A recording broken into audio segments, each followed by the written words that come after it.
हमने तकरीबन कोई 7.5-8 ओवर तो डॉट बॉल खेले हैं। हमने स्ट्राइक रोटेट करने की कोशिश नहीं की। कितनी बॉलों के बाद छक्का मारेगा? 133 बॉलों के बाद तू छक्का मारता है तो यार तुम पाकिस्तान की नुमाइंदगी करने के जी T20 में 2022 का बता रहा हूं आपको मैं। नहीं करें यार जी बिल्कुल, जाके चेक कर ले आप। जितने गधेड़े स्टैटिशियन है ना क्रिकेट के, वो जाके जरा चेक करें अगर मैं गलत कह रहा हूं। 133 बॉल के बाद छक्का 133 133 बॉल्स के ऊपर। बाबर आजम की कप्तानी, बाबर आजम की जिद, बाबर आजम की सिलेक्शन, सब कुछ बाबर आजम का है। तो बाबर आजम जिम्मेदार है ना, फिर इस हार का जिम्मेदार बाबर आजम है। क्योंकि ओवरऑल वो पिछले 2-3 साल से कप्तानी कर रहे हैं और ये कि अब तो उनको काफ़ी एक्सपीरियंस भी हासिल हो जाना चाहिए और यूटिलाइजेशन ऑफ प्लेयर्स है उस पर बड़ा उनको फोकस करना पड़ेगा कि कौन सा प्लेयर कहाँ भी यूटिलाइज करना चाहिए। और हमने उनके अच्छे बॉलर बॉलिंग पे सिंगल्स नहीं किया, उन्होंने भी डॉट्स बॉल खेले, लेकिन उन्होंने बाद में उस चीज को बाउंड्रीज में कन्वर्ट कर दिया था। हमारे पास जहां पे हमारे बैट्समैनों को रन की जरूरत थी, हमें लास्ट 5 ओवरों में वहां हमने रन भी नहीं किए, विकेटें भी गिराई वहां पे। उसको ओपनर रख के 1.5 साल से ये कैसा कप्तान है जो आज तक टॉप ऑर्डर नहीं निकाल सका। इसकी जिद, अना, हटदर्मी और वो जिनके पेट लगे में पाकिस्तान क्रिकेट बोर्ड के साथ सोशल मीडिया के वो लोग जो गलत को भी सही प्रोजेक्ट कर रहे होते हैं, जैसे आज बाबर ने ये प्रोजेक्ट करने की कोशिश की कि शाहीन की वजह से। अबे तेरे हमारा जो चीफ सिलेक्टर है वो तो नाम का टुल्ला है, ठीक है जी, वो बैठ जाता है लैपटॉप लेके, ठीक है, और उसको और कोई काम नहीं है, बस जैसा उसको हुक्म दे दिया जाता है वैसा वो कर लेता है। जय हिंद दोस्तों, स्वागत है आप सभी का मेरे यूट्यूब चैनल यंगिस्तान में। दोस्तों, पाकिस्तान इंग्लैंड से फाइनल क्या हारा तो पूरे पाकिस्तान में एक बाबर आजम के खिलाफ एक एंटी कैंपेन चल रहा है कि बाबर आजम को कप्तानी से हटाओ, और पाकिस्तान पूरे रिसर्च कर रहा है और देख रहा है कि ये ढूंढने की कोशिश कर रहा है कि हमारी हार की वजह क्या थी। पूरी मैच टूर्नामेंट का पोस्टमार्टम कर रहा है। तो सबका यही कहना है कि बाबर आजम की कप्तानी बहुत ही घटिया और बहुत ही निचले स्तर की रही है, और as a player Babar Azam ने भी पूरे टूर्नामेंट में कुछ खास किया नहीं, सिवाय एक सेमीफाइनल में रोजाना बॉल करके उन्होंने 150 बनाई थी। तो पाकिस्तान मीडिया का कहना है कि बाबर आजम कप्तानी के लायक नहीं हैं और एज ए बैट्समैन भी उनकी टॉप ऑर्डर में जगह बनती नहीं है, और बहुत ही क्रूशियल जगह पे बाबर आजम ने अपनी कप्तानी से पाकिस्तान को मैच हरवाया है। और एज ए बैटिंग भी बाबर आजम कुछ खास नहीं कर पा रहे हैं, और वैसे भी बाबर आजम T20 के कैलिबर का प्लेयर नहीं है, क्योंकि अकॉर्डिंग टू पाकिस्तान मीडिया वो 133 बॉल में जाके एक छक्का मारते हैं। जब एक पूरे T20 में 133 बॉल में आप एक छक्का मारते हो तो अब इससे लगा सकते हो कि आप ही वो T20 के कैलिबर का प्लेयर है कि नहीं है। और फिर फाइनल में भी बाबर आजम की कप्तानी की काफ़ी लूप होल देखने को मिले थे। उन्होंने शाहीन के ऊपर ढंग से पूरे करवाए नहीं, फिर जाके बाद में वो चोटिल हो गए, जिस कारण मैच का पूरा पासा ही पलट गया। तो पाकिस्तान मीडिया का कहना है कि बाबर आजम कप्तानी का मटेरियल नहीं है और ना ही ये T20 का बैट्समैन है, क्योंकि वो टॉप ऑर्डर में खेलता है और टॉप ऑर्डर में ऐसा T20 क्रिकेट नहीं चलता है।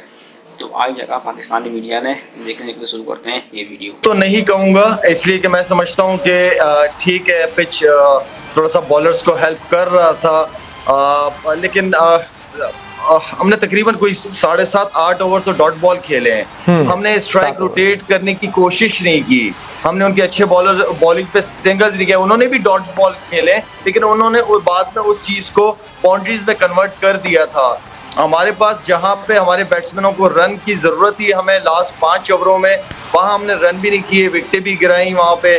तो की गलतियां तो हुई हैं, और मैं समझता हूँ कि अगर 20-25 रन होते हमारे, तो मैं नहीं समझता कि पाकिस्तान मैच जीतने देता इंग्लैंड को। अच्छा, ये जो पिच जो नजर आ रहा था मुझे, इस पिच के अंदर जो थी वो टेस्ट वाली बॉलिंग लेंथ पे बॉल करना चाहिए था, जैसे टेस्ट मैचेस में आप करते हैं, क्योंकि आगे का बॉल इजी होता है और आगे की बॉल के लिए बैट्समैन वैसे भी इंतजार करते हैं, लेकिन जो पीछे का बॉल है, खिंचा हुआ बॉल है, वो बहुत हेल्प कर रहा था, दोनों टीमों को बहुत ज्यादा हेल्प कर रहा था। इवन के इंग्लैंड की टीम ने तो आखिर तक मेरे ख्याल में स्लिप ली हुई थी। तो वो जो चीज थी वो कंसिस्टेंसी नहीं थी वहां पे, वरना हमारे बॉलरों ने एक आधा ओवर अच्छे किए हैं, लेकिन जहां पे ज्यादा बॉलरों की जरूरत थी वहां पे हमने किए नहीं ज्यादा। दिल रशीद स्पिनर और ऑस्ट्रेलियन कंडीशन में बॉल कर रहा था, हमारे स्पिनर्स को बहुत अच्छा खेलते हैं प्लेयर, लेकिन उसने विकेट भी लिया और उसने 5 बॉलें डॉट भी कर दी हैं। ये वो चीजें जिसके मैं सख्त खिलाफ हूँ भाई। अगर आप डॉट बॉल, आजकल की T20 का मतलब है कि सिंगल ले लिया, समझो डॉट बॉल खेले हो आप।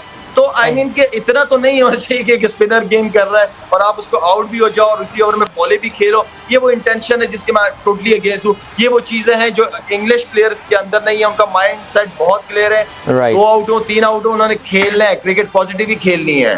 बिल्कुल। मैं तो पिछले 2 साल से इनकी दोनों की बल्लेबाजी को कहता हुआ आ रहा हूँ कि ये जो पंक्चर आपने न्यूजीलैंड सीरीज पे रिजवान का लगाया था उसको ओपनर रख के, 1.5 साल से ये कैसा कप्तान है जो आज तक टॉप ऑर्डर नहीं निकाल सका। इसके जिद, अना, हटदर्मी और वो जिनके पेट लगे हुए पाकिस्तान क्रिकेट बोर्ड के साथ सोशल मीडिया के वो लोग जो गलत को भी सही प्रोजेक्ट कर रहे होते हैं। जैसे आज बाबर ने ये प्रोजेक्ट करने की कोशिश की कि शाहीन की वजह से, अबे तेरे शाहीन से पहले वो मोइन को भेज चुका था ग्राउंड में कि उसको पता था कि शाहीन के 2 ओवर बड़े में, यही वो आदमी है जो वेट की तरह शाहीन को 6 मारेगा। और ये कौन सा शाहीन था तुम्हारा कि कैच लेते ही टीम ग्राउंड से ही बाहर हो गया, बॉल ही हाथ में नहीं आई। अबे भाई घुटने का मसला नहीं था, उसकी फिटनेस का मसला था। तुम कहां चुप रहे हो जाके यार? तुम बताना क्यों नहीं चाह रहे कि तुम्हारा फेलियर था ये? तुम जो लोग लेके गए थे वो ना तो उनकी टांगे थी ना उनके पास इतनी स्ट्रेंथ थी कि वो पाकिस्तान को जिता सके। और तुम पे पिछले 3 दिन से जिस तरह से कुदरत के निजाम को तुम बता रहे थे कि हमारे साथ है, उसकी तस्लील कर रहे थे। तुम नेचर से मजाक मस्ती कर रहे थे, तुम अपने मुफाद के लिए इस्तेमाल कर रहे थे उसको। कुदरत का निजाम फेल नहीं हुआ, तुम फेल हुआ। बिल्कुल फेलियर है। और जीत कुदरत के निजाम ने आज फैसला किया बटलर का, क्योंकि उसने न्यूजीलैंड जिस तरह से इंडिया को मारा है, उसने चेतावनी दे दी थी तुम्हें कि टांगे तोड़ देंगे तुम्हारी एमसीजी में, आओ तुम एमसीजी में। वो ये अज़म लेकर आया था। 3 महीने पहले का कप्तान है, तुम तीसरा वर्ल्ड कप खेल रहे हो, 2 मरतबा तुम्हें मौका मिल चुका है। किधर है वो तेज तरीन एक्सप्रेस जो सरफराज को कह रहे थे कि पेट मोटा लॉर्ड दादाबाद की टीम का कप्तान? अब तुम्हें क्यों प्राउड हो रहा है? क्या सरफराज रिप्रेजेंट नहीं कर रहा था पाकिस्तान को? ठीक है। कब ये आप कप्तान हटाकर आपने पाकिस्तान के उस कप्तान के साथ ज्यादती करी, डिसरिस्पेक्ट करी? आमिर जमान हारिस जैसे टुट्टल आसिफ अली जैसा टुल्ला आपने टीम में डाला, जो राइट कराई, पैसे बलवाए इनके, और ठीक है, हार लेकर आ रहे इफ़ी भाई, आपने आइडिया ही नहीं दिया। आपका सदमा मैं समझता हूं, में यार आपका सदमा आप रास्ते में जरूर हो जाते, अच्छा था। ठीक। देखिए यार, वन ऑफ द ग्रेट्स मैं हमेशा से कहता हूँ, वो ठीक है, उन पर जो भी इल्जाम थे अब उससे वो बरी हो चुके हैं। वो ये कह रहे हैं, कौन, सलीम मलिक, वो ये कह रहे हैं कि ऐसा कोई ग्रेट हो ही नहीं सकता बैटिंग में जो रिच स्पिनर्स को उससे हाथ से ना पकड़े।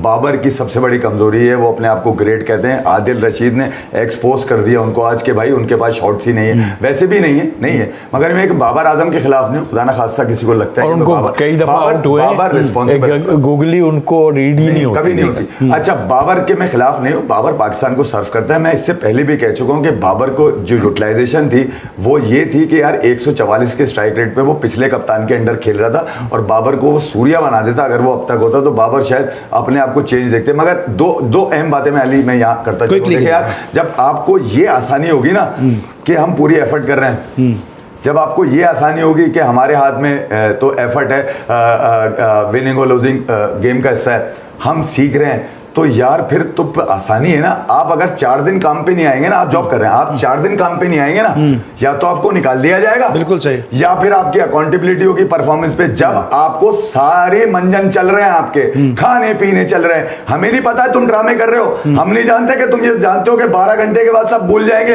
हमारे धंधे वही चलते रहेंगे। शादाब ने पूरे टूर्नामेंट में बॉल लूप दिए, 8 विकेटें ऐसे ही 10 विकेटें लेके नहीं गया, 4 लेफ्ट हैंडर 4 राइट हैंडर के अगेंस्ट। आज तू खिंचा हुआ बॉल कर रहा है, खिंचा हुआ बॉल किस लिए कर रहा था भाई? वो किसने कहा था उसको तेज बॉलें करने को? कहा हैरी ब्रूक को 1 विकेट मिली जो उसको, वो भी ऊपर से उसने बॉल छोड़ी है तो मिली है। तुम ऑफर ही नहीं कर रहे बैट्समैन को। आदिल रशीद पागल का बच्चा है कि वो विकेट खरीदने की कोशिश कर रहा है। तुम ना तो तुम्हारे पास ब्रेव डिसीजन है बाबर के पास, ना ही कुछ है। मतलब तुमने बॉलर्स की ऐसी की तैसी करती पिछले 1.5 साल में, वो तुम्हारे और रिजवान के रन डिफेंड कर करके तुम्हें रैंकिंग में तो लेकर आ जाए। अबे ये रैंकिंग लेकर जाओगे किधर आप? ठीक है, 8 रन 11 का एवरेज भाई, तू घंटे का, तू मतलब किस बात का तू रैंकिंग में कहां लेके कहां जाएगा? इस रैंकिंग कितनी बॉलों के बाद छक्का मारेगा? 133 बॉलों के बाद तू छक्का मारता है, तो यार तुम पाकिस्तान की नुमाइंदगी करने के जी T20 में 2022 का बता रहा हूं आपको मैं, नहीं करें यार जी बिल्कुल। जाके चेक कर ले आप, जितने गधेड़े स्टैटिस्टिशियन है ना क्रिकेट के, वो जाके जरा चेक करें अगर मैं गलत कह रहा हूं। 133 बॉल के बाद छक्का, 133 133 बॉल्स के ऊपर कमाल है यार, मतलब आप उसको अपना हीरो बनाने की कोशिश कर रहे हैं जो कभी भी रेत की दीवार बन के धड़म से गिर जाएगा। क्या नैरेटिव बिल्ड कर रहे हैं यार? खान के देख रहे हैं, किन लोगों को आप पाकिस्तान की रिप्रेजेंटेशन दे रहे हैं? होगा अच्छा खिलाड़ी मगर इस फॉर्मेट में नहीं है वो। तौसीफ भाई ने बिल्कुल ठीक कहा कि अगर वो ऊपर नहीं है तो नीचे जगह ही नहीं है। जल्दी तौसीफ भाई, आजम की कप्तानी, बाबर आजम की जिद, बाबर आजम की सिलेक्शन, सब कुछ बाबर आजम का है, तो बाबर आजम जिम्मेदार है ना। फिर इस हार का जिम्मेदार बाबर आजम है, क्योंकि ये एक जो माइंडसेट, एक जो अप्रोच है, ये बाबर आजम की जिम्मेदारी है। आप अनफिट लोगों को साथ लेकर के आए। परसों रमीज राजा साहब कह रहे थे हमने शाहीन को खिला के रिस्क लिया और वो रिस्क हमारा चल गया, ये चला है ना जी। आज वो एक डाइव लगाते हुए आज एक बार फिर अनफिट हो गया। आपने कच्चे को इस्तेमाल कर लिया, वो 2-3 मैचेस में किस्मत थी हमारी कि वो चल गया, ठीक है जी। अब आप अगर इतना फिट होता, 100% फिट होता, तो आज पूरे 4 ओवर्स करवाता ना। मसला यही है कि फखर जमान को आप अनफिट लेकर के आ गए। आपको कहा जाता रहा कि मिडिल ऑर्डर में खुदा के लिए कोई प्रॉपर मिडिल ऑर्डर बल्लेबाज लेकर के जाओ, लेकिन आप नहीं लेके गए। कौन जिम्मेदार है? अरे भाई रमीज राजा भी जिम्मेदार है कि जिसने कप्तान को इतनी खुली छुट्टी दी हुई है कि उसकी एक भी उसकी मर्जी के खिलाफ फैसला नहीं करना। हमारा जो चीफ सिलेक्टर है वो तो नाम का टुल्ला है, ठीक है जी। वो बैठ जाता है लैपटॉप लेके, ठीक है, और उसको और कोई काम नहीं है, बस जैसा उसको हुक्म दे दिया जाता है वैसा वो कर लेता है। देखिए, जब आप नाइंसाफी करेंगे, जब आप उन लोगों के साथ नाइंसाफी करेंगे कि जो के रखते थे, जो हक रखते थे, शोएब मलिक क्यों नहीं शामिल किया गया जी? क्या तकलीफ देता आपको शोएब मलिक? आप उसको, चले शोएब मलिक को और नहीं तो कम से कम आप शोएब मलिक को फखर जमान की जगह तो शामिल कर सकते थे ना। आपको पता था कि वो फिट नहीं है, आप उसका रिहेबिलिटेशन जो है वो T20 वर्ल्ड कप में बताएं, किसी ने किसी का रिहेबिलिटेशन करवाया? आज मार्क वुड को उन्होंने अपनी टीम में नहीं खिलाया। This is called professionalism. हालांकि वो काफी हद तक फिट था और खबरें आ रही थी कि शायद उसको खिला लिया जाए, लेकिन उन्होंने मार्क वुड को आपके खिलाफ नहीं खिलाया। This is the way they used to play. और आप क्या करते हैं? बार बार कहा जाता रहा कि खुदा के लिए शाहीन शाह अफरीदी को रेस्ट दें, खुदा के लिए हर टूर्नामेंट में, हर सीरीज में इसको मत खिलाएं, खुदा के लिए अपने बॉलर्स को जो है वो रोल ओवर करें, अपने बॉलर्स को रेस्ट दें, रोटेशन पॉलिसी पे चलें। कोई सुनता ही नहीं है, कोई समझता नहीं है। और बाबर आजम साहब बार बार कहा गया है कि भाई तुम लोग T20 का आइडियल बैटिंग पेयर नहीं हो ओपनिंग के ऊपर। लेकिन हमारे कप्तान साहब, हमारे रमीज राजा साहब कहते हैं इतने अरसे के बाद तो हमें एक ऐसा ओपनिंग पेयर मिला है कि जो मतलब टिका हुआ है इतने अरसे से, वरना तो हम हर बार ओपनिंग पेयर ही आजमा रहे थे, चेंज कर रहे थे, आगे कर रहे थे। अरे भाई, आपका ओपनिंग पेयर वो होना चाहिए जो फियरलेस क्रिकेट खेले। आज एक डिफेंसिव क्रिकेट अप्रोच का मुकाबला हुआ है फियरलेस क्रिकेट अप्रोच के। वो नज़र वो बटलर और बाबर आजम की कप्तानी का, तो ये बात ठीक है कि बटलर के पास बाबर से ज़्यादा ऑप्शंस मौजूद होते हैं, लेकिन बाबर की बॉडी लैंग्वेज जो थी वो बता देती है कि वो कप्तानी का कितना प्रेशर ले रहे हैं। तो ये चीज़ें बड़ी मैटर करती हैं टुवर्ड्स दी एंड। तो ये पूरे टूर्नामेंट में अपेरेंटली नज़र आया है, तो आप इसके बारे में क्या कहेंगे? देखिए, ओवरऑल वो पिछले 2-3 साल से कप्तानी कर रहे हैं और ये कि अब तो उनको काफ़ी एक्सपीरियंस भी हासिल हो जाना चाहिए और यूटिलाइजेशन ऑफ प्लेयर्स है उस पर ज़रा उनको फोकस करना पड़ेगा कि कौन सा प्लेयर कहाँ भी यूटिलाइज़ करना चाहिए। और ओवरऑल देखा जाए, अगर साउथ अफ्रीका अगर नैदरलैंड से ना हारती तो पाकिस्तान के चांसेस मुश्किल थे सेमीफाइनल तक पहुँचने में। तो ओवरऑल अच्छी क्रिकेट खेलनी पड़ेगी और हर फॉर्मेट में, जैसे T20 है, वनडे है, टेस्ट क्रिकेट है, इसमें आपको बड़ा अच्छा परफॉर्म करना पड़ेगा, तब जाके हमारी टीम की रैंकिंग अच्छी होगी। और अगर हम इफ़ एंड बट्स पे चलेंगे तो वो फिर ऐसा ही होता है। आप देखें, बैड लक हमारी ये है कि टॉस भी हम हार गए, टॉस भी हम जीत सकते थे। अगर हम टॉस जीते तो पाकिस्तान ये वर्ल्ड कप जीत सकता था।